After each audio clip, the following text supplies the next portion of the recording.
Hello, আসসালামু আলাইকুম বন্ধুরা, কেমন আছেন সবাই? আশা করি ভালো আছেন। আজকে হাঁসে খাবার দেওয়ার জন্য আমি প্রস্তুতি নিয়েছি। কারণ বাসায় কেউ নাই, আমার শাশুড়িও কোথায় যেন গেছে, সেই জন্য।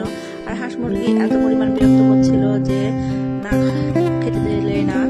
এদিকে আবার আয়ুষকে নিয়ে ওর চাচু বেড়াতে গেছে, এই জন্য ভাবলাম ফাঁকা আছে, আমি নিজেই হাঁস মুরগি খেতে দিই। তো কি করবো, কিছু না করে ভেবে চিন্তে একটা ক্যামেরাটা একটা পাশে লুকায় রাখছি, যাতে শুধু হাঁস মুরগিটা দেখা যায়।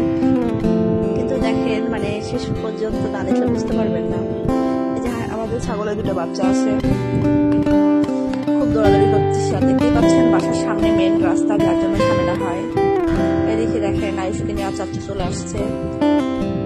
তো মূলত বাচ্চা নিয়ে আমার একটা ঝামেলা, যে বাসার সামনে মেন রাস্তা হওয়ার জন্য এতটা ঝামেলা পোহাতে হয়, সেটা বলে বোঝাতে হবে না। এমনিতে তো আমার পিছিটা অনেক দুষ্টুমি করে, খালি বাড়ি থেকে বের হলে সোজা রাস্তা বলে চলে যায়। বাসার সামনে দোকানপাট বেশি। এদিকে বিচ্ছু বাহিনীরা চলে আসছে, দুইটা ননদ আর একটা দেবর। এক বিচ্ছু জানে না যে আসলে আমি ওখানে ক্যামেরা সেট করে রাখছি। এই ছোট বিচ্ছুটা দেখেন দেখতে পেয়ে গেছে যে আসলে ওখানে ক্যামেরাটা সেট করা আছে, যার জন্য সে সোজা দৌড় মারে চলে গেছে ক্যামেরার সামনে। এবার তো মনে করেন যে আমি তো অবাক, যে আশ্চর্য, কেউ